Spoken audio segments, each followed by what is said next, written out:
Hai rakan-rakan College Vocational sekalian, selamat datang ke sesi penerangan kita hari ini.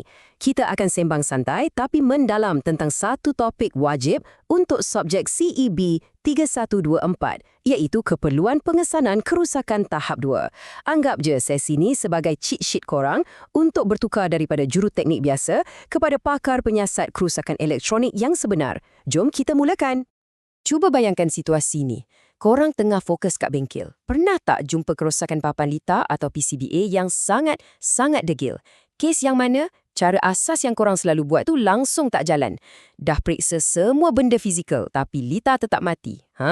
Dekat sinilah korang kena buang topi pelajar dan pakai topi detektif teknikal untuk selesaikan misteri ni. So, inilah plan induk kita untuk sesi ini. Pertama, kita tengok misteri kerosakan tahap 2. Kedua, rahsia konsistensi, SOP. Ketiga, skop kerja juruteknik pakar. Keempat, kita selami peta litar dan skematik. Dan kelima, kita rungkai persenjataan juruteknik elektronik. Bahagian 1. Misteri kerosakan tahap 2. Ini tentang siasatan lanjutan untuk isu-isu PCBA yang kompleks. Okey, apa bezanya dengan apa yang korang dah tahu? Kalau tahap pertama, kita cuma tengok benda asas macam wayar rongga atau kerosakan fizikal komponen. Nampak pakai mata kasar je. Tapi tahap kedua ni, dia menuntut kita cari root cause atau punca akar kerosakan tu. Korang kena ukur rintangan, periksa voltan, kemuatan dan rajin-rajinlah buka data sheet. Ini memang siasatan mendalam yang akan betul-betul uji skill troubleshooting korang. Masuk bahagian 2, rahsia konsistensi, iaitu SOP. Ini adalah senarai semak profesional mutlak korang. Saya tahu ramai budak teknikal agak alergik bila dengar perkataan SOP ni. Macam leceh je kan? Tapi sebenarnya ini pelindung korang kat bengkel. Tujuan beritahu kenapa kerja tu kena buat. Langkah pula elakkan korang daripada tersalah pasang atau skip proses penting. Tanggungjawab tu tentukan siapa yang buat apa. Jadi tak adalah isu lepas tangan nanti. Masa, tolong kawal target siap dan alat, pastikan korang tak buang masa merayau cari test pen yang entah ke mana. Kalau ikut betul-betul elemen ni, kerja korang confirm kemas dan teratur. Dan ini pula aliran kerja yang logik untuk troubleshooting. Pertama sekali, semak hasil dari laporan lama. Jangan buang masa mula dari kosong. Kedua, baru buat ujian tambahan pada komponen yang dicurigai. Ketiga, periksa pateri secara terperinci. Kalau boleh, guna mikroskop. Seterusnya, buat ujian laluan kritikal. Kalau litar tu direka untuk mesin berat, korang kena buat ujian persekitaran macam uji suhu melampau. Akhir sekali, lepas dah jumpa punca, barulah baiki dan sahkan litar tu berfungsi balik. Nampak tak flow dia? Sangat sistematik. Seterusnya, bahagian 3.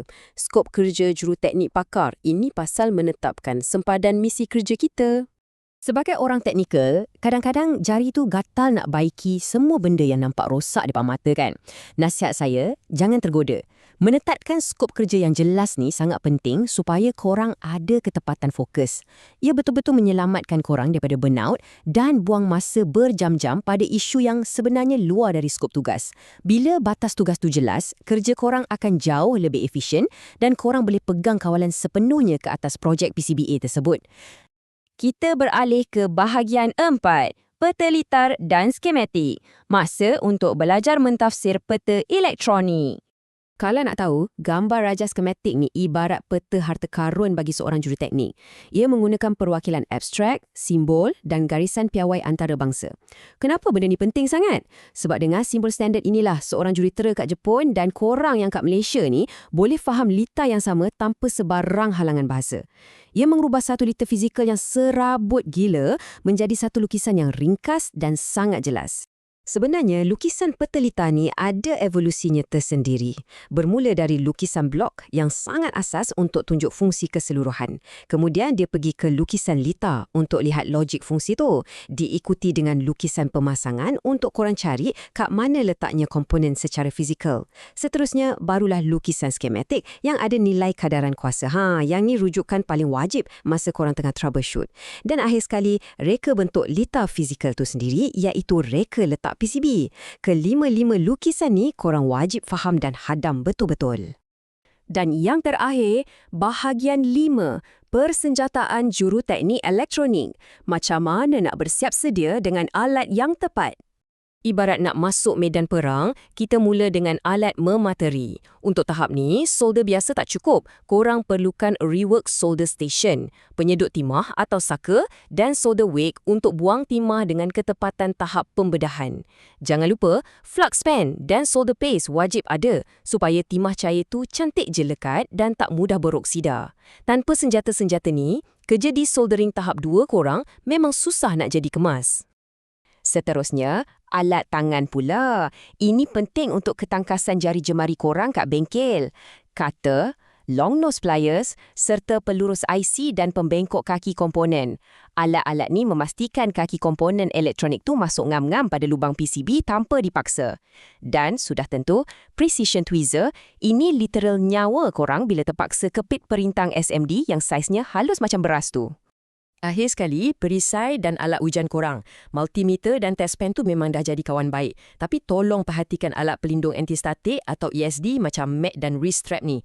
Tahukah korang, charge statik dari badan kita yang tak terasa apa-apa pun tu dah cukup kuat untuk bunuh chip IC secara senyap. Jadi benda ni wajib pakai. Dan untuk keselamatan pribadi, sarungkan topeng N95 tu untuk elak terhidu asap flux yang toksik dan pakai goggles untuk elak percikan timah panas masuk mata. Okey geng, kita dah sama-sama rungkaikan misteri kerosakan tahap 2, faham kepentingan SOP, had skop kerja, cara baca petelita hinggalah ke persenjataan yang lengkap. Persoalan besarnya sekarang, adakah korang dah bersedia untuk masuk bengkel esok dan buktikan kehebatan troubleshooting tahap 2 ni? Bawa ilmu ni, praktikan dan saksikan sendiri hasil kerja korang berubah menjadi setaraf profesional di industri luar sana. Terus bersemangat, selamat mengeksplorasi litar dan kita jumpa lagi dalam sesi seterusnya.